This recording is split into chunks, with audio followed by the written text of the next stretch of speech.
Y vamos a conversar acerca de la consulta popular. El Consejo Nacional Electoral ya ha dicho que irá junto a las elecciones de 2023, de febrero del 2023. El CNE así anunció que esta consulta popular iría junto a las elecciones seccionales. Además, se indicó que está previsto la convocatoria al referéndum 2023 e inicie el 7 de diciembre.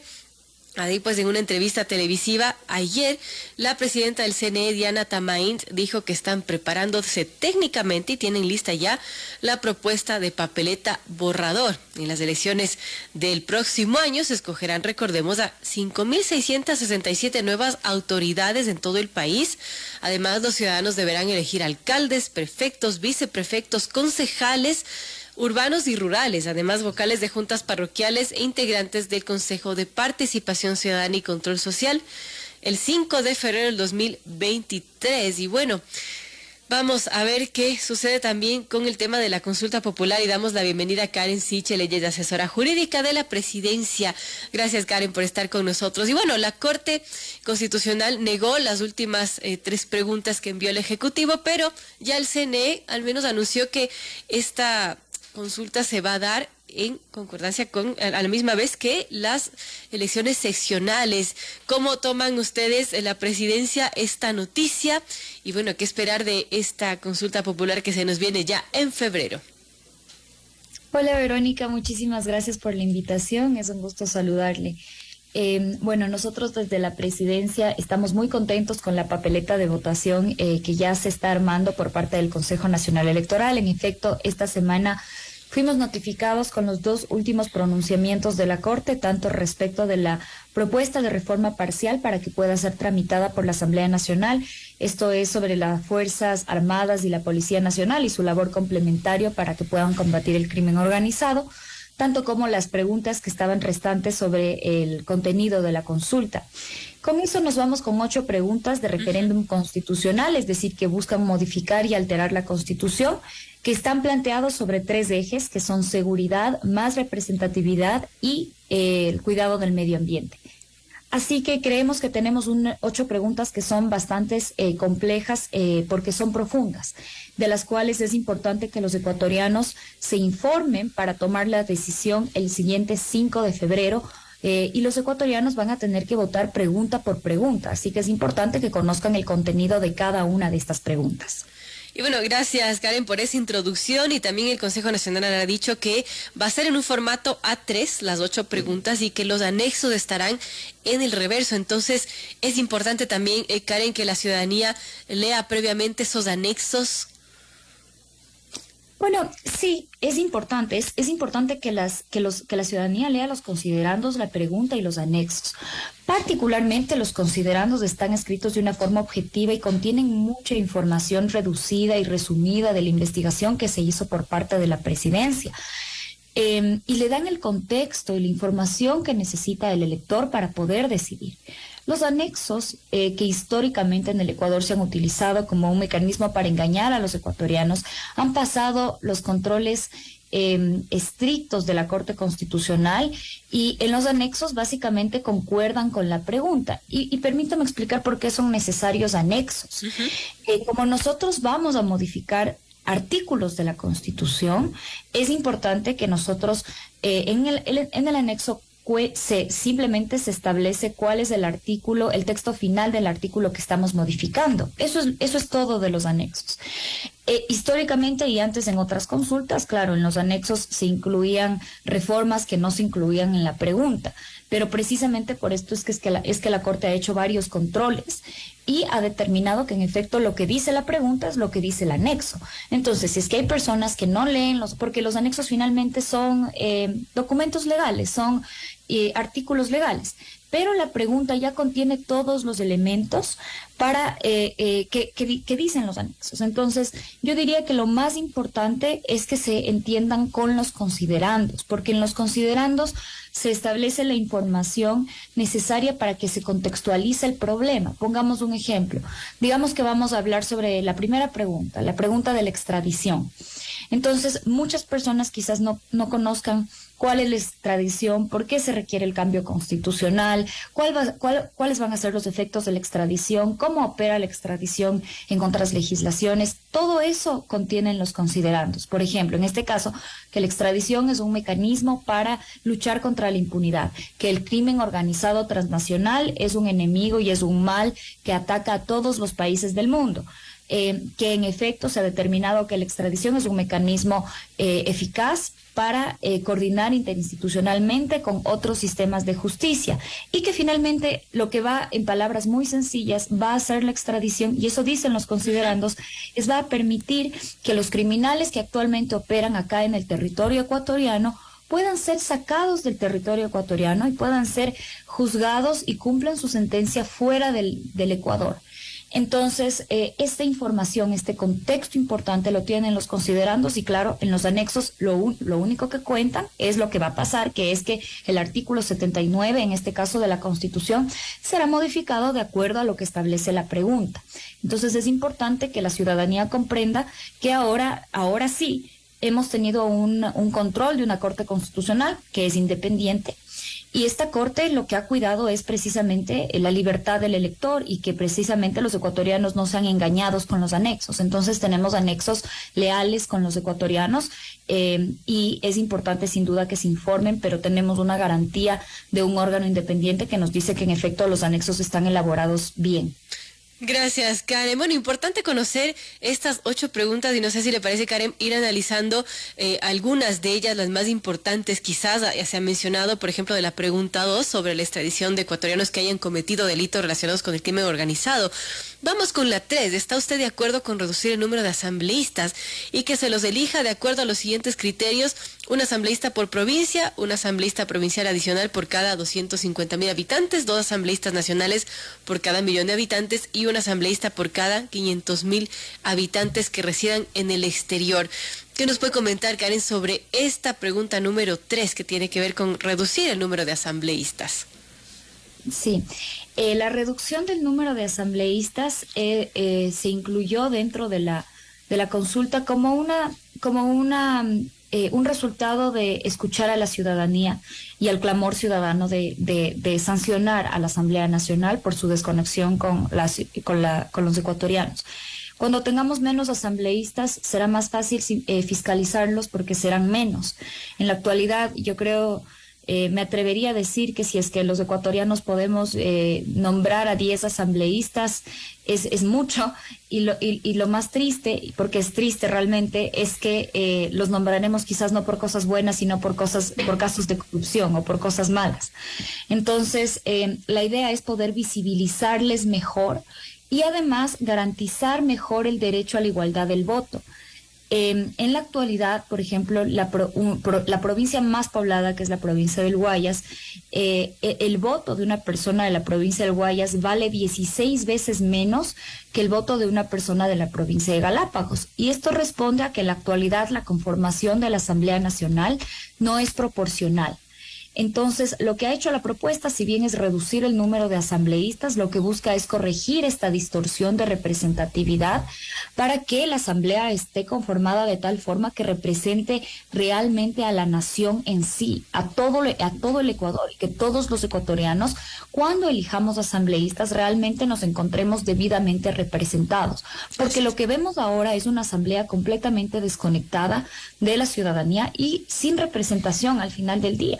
Entonces, ese tipo de distorsión nos lleva a problemas institucionales. Entonces, esta pregunta busca, por un lado, sancionar a los asambleístas, a la Asamblea Nacional, reducir su número, algo que nunca va a pasar si no somos los ecuatorianos quienes lo mandamos, reducir el gasto que representan los asambleístas, porque al final del día, cada asambleísta con sus asesores le cuesta al país $15,000 mensuales. Y también mejorar institucionalmente a la Asamblea, mejorando la representatividad y garantizando la igualdad del voto de los ecuatorianos. Gracias, Karen, por explicarnos de esa pregunta, la que será la pregunta 4 de este referéndum que se viene y se va a votar junto a las elecciones seccionales. Ahora, hay otra pregunta que también fue motivo de análisis de varios comentarios y en relación al Consejo de Participación Ciudadana, porque En estas elecciones justamente vamos a elegir a los nuevos vocales o consejeros del Consejo de Participación Ciudadana, pero a la vez también vamos a votar por esto que viene. ¿Está usted de acuerdo con eliminar las facultades de designar autoridades que tiene el Consejo de Participación Ciudadana, de implementar procesos públicos que garanticen participación ciudadana, meritocracia y escrutinio público, de modo que sea la Asamblea la que designe a través de estos procesos a las autoridades que actualmente elige el Consejo? Con esta pregunta, Karen, que si es que llega a ser aceptada por la ciudadanía, ¿qué pasará con los concursos que están? Por ejemplo, se tiene que designar a contralor y demás. Sí, esa es probablemente una de las preguntas más complejas de entender en la consulta, precisamente porque es tan extraño el concepto de un Consejo de Participación Ciudadana y Control Social. Y primero quisiera explicar qué es este Consejo de Participación Ciudadana y Control Social, que el nombre suena muy positivo, muy lindo, pero nada tiene de ciudadano y nada ha ayudado al control social. Entonces, solo quiero hacer una pequeña explicación institucional de lo que es este órgano. Este órgano fue creado en la Constitución del 2008. No existe en ninguna otra democracia del país y tiene funciones como la designación de autoridades, de 77 autoridades de control. Designa al fiscal, al contralor, tiene incidencia en la designación de la Corte Constitucional, y sin duda fue una creación novedosa y un experimento al que se sometió al país hace años. Nosotros hemos vivido con este experimento ya más de una década. Y lo que hemos evidenciado, no estoy hablando de esto con opiniones, es importante que los ecuatorianos sepan que esto es evidencia que se ha recopilado, es que este órgano es antidemocrático y lo que ha hecho es que permite que 4 personas, que son la mayoría de ese órgano, tengan el poder de incidir en todas las funciones del Estado. Esto es completamente antidemocrático y es un peligro enorme para nuestra democracia mantenerlo así. Porque el momento en el que venga alguien que pueda controlar a estas 4 personas, ese momento se anula el Estado de Derecho, porque esa persona va a poder controlar a la función judicial, a la función electoral y también a la función de transparencia y control social. Así es. Y la idea de la democracia es que exista control y que exista un balance entre los poderes. Entonces, este órgano elimina en la práctica la posibilidad de ese balance, independientemente de quienes estén ahí ahora. Es un órgano que en teoría y en la práctica les ha servido a exmandatarios para anular el Estado de Derecho. Con lo cual, desde una posición democrática, es un peligro para el Ecuador. Y es por eso que se busca quitar esta facultad de designar autoridades y entregársela, y esto es importante también reconocer, el Ejecutivo no es que se la entrega la designación al mismo presidente, se la entrega a la Asamblea Nacional. Y yo creo que esto es una muestra de que la consulta se construye en términos de país, en términos de lo que es bueno para la democracia. Entonces se la entrega a la Asamblea Nacional, como ocurre en todas las democracias del mundo. Generalmente los asambleístas, los parlamentarios son quienes pueden designar autoridades, pero entendiendo la realidad de nuestro país, se le pone límites a esa Asamblea Nacional para que no pueda hacer lo que le da la gana. Si es que la Asamblea se demora, por ejemplo, se entienden designados. Existe una comisión que se conforma por académicos. Existe una conformación de otras funciones del Estado para que exista un balance de poderes. Existen también la participación de ciudadanía y veedurías ciudadanas. Entonces, la idea de esta pregunta es precisamente dar un paso adelante para el fortalecimiento de nuestras instituciones y también poner un control claro a la Asamblea Nacional y sentarles a que se pongan a trabajar y que se pongan a cumplir con sus funciones.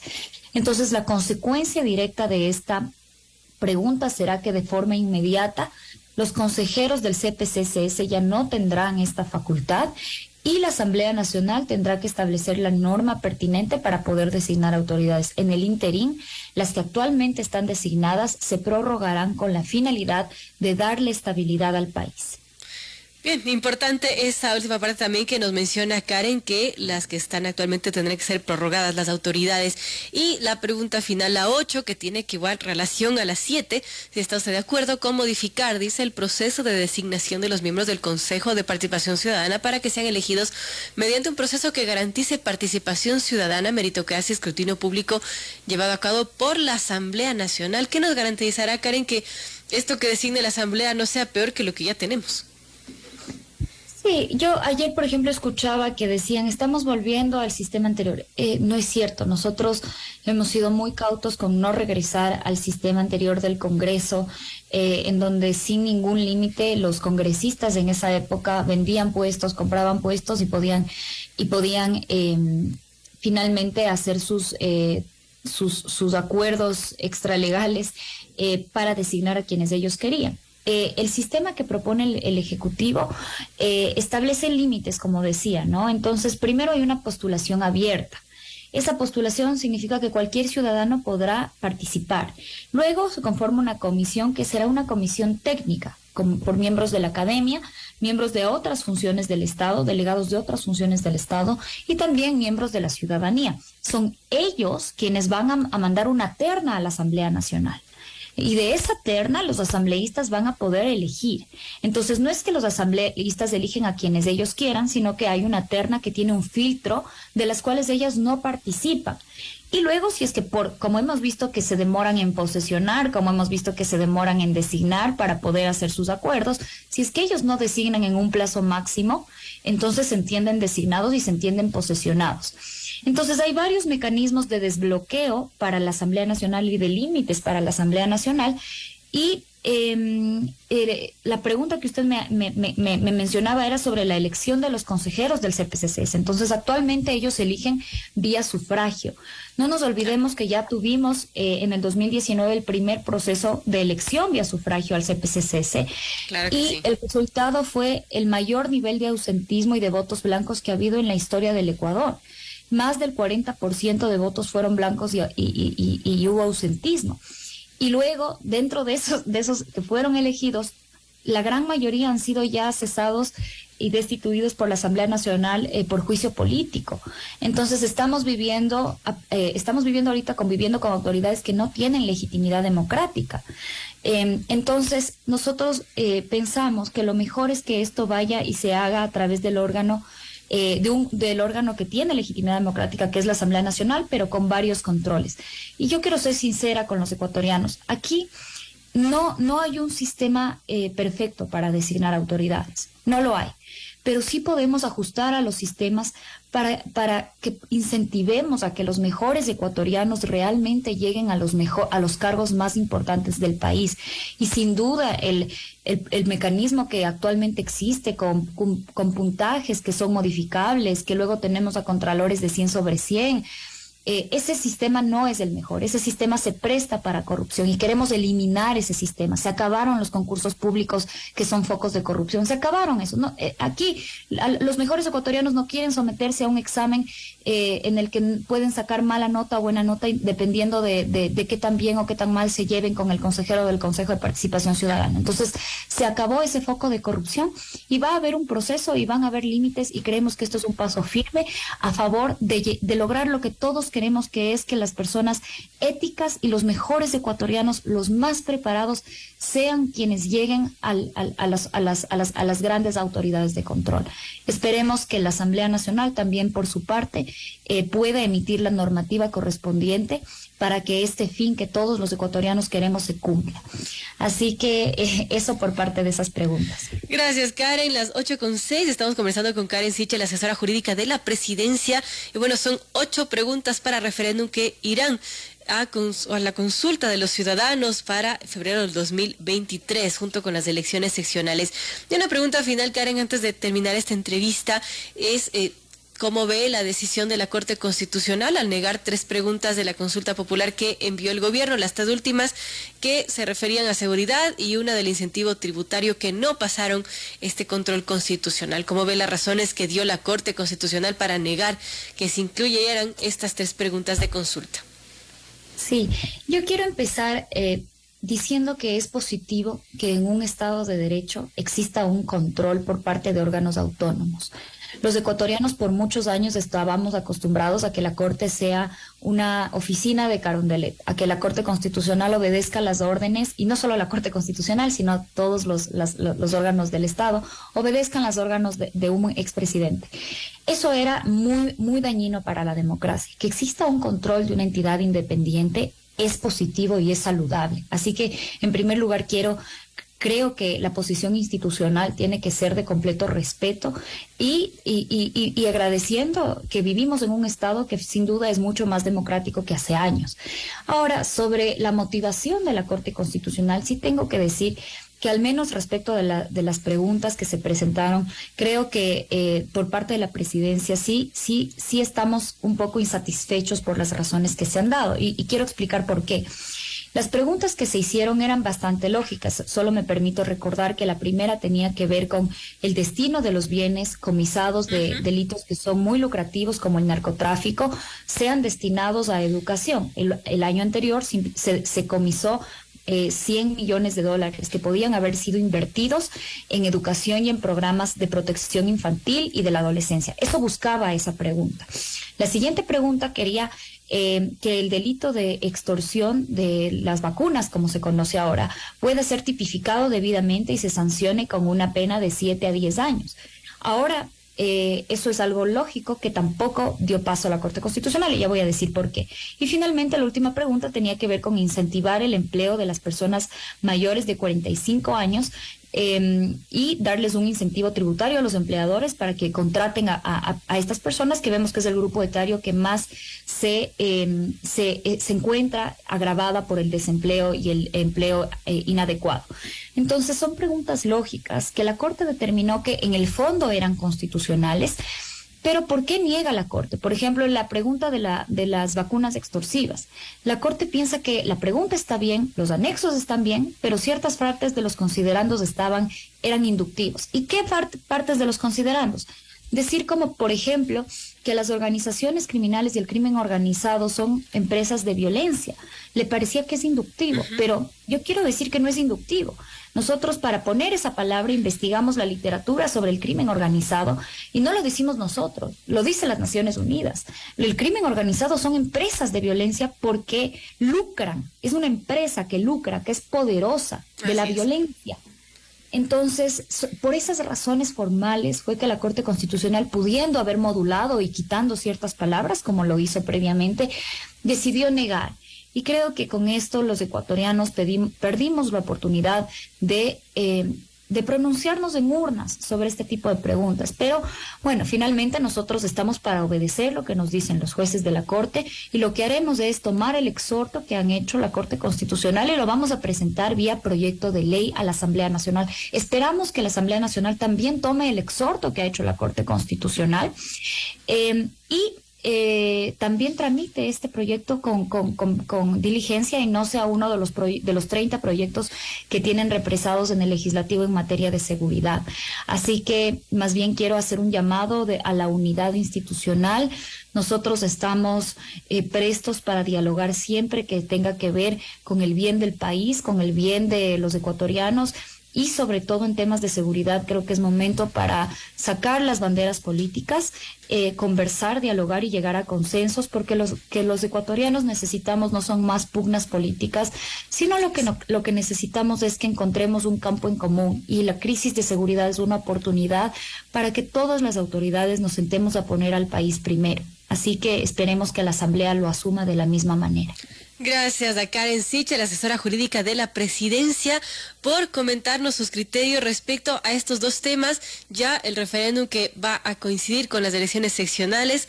Hemos analizado la mayoría de las 8 preguntas que tiene y también pues las razones que dio la Corte Constitucional para no admitir estas 3 preguntas adicionales para consulta popular que se había propuesto desde el Ejecutivo. Gracias, Karen, por estar con nosotros y estaremos pendientes, de lo que suceda con este referéndum convocado ya, como ha dicho el CNE, para las elecciones del 2023. Muchísimas gracias, Verónica, usted por la invitación. Y solamente para cerrar, recordarle a la ciudadanía que el 5 de febrero van a tener la oportunidad de pronunciarse sobre 8 preguntas que tienen efectos muy importantes en el país, que van a cambiar la institucionalidad del país e invitarles a quienes nos escuchan, a las organizaciones sociales y a los medios de comunicación, a informar y a promover el debate sobre estas preguntas, porque finalmente solo a través de la educación que permite la consulta vamos nosotros como ecuatorianos a estar mejor informados y podremos realmente fiscalizar mejor a nuestras autoridades. Así que invitarles a que se debata más sobre este tema, que se informen mejor sobre este tema. Nosotros desde el gobierno cumpliremos con nuestra parte y estamos dispuestos a dar toda la información necesaria para que los ecuatorianos acudan a las urnas informados sobre estas 8 preguntas que son muy importantes para el país. Así que muchísimas gracias. Gracias a Karen Sichel, amigos. 8:03.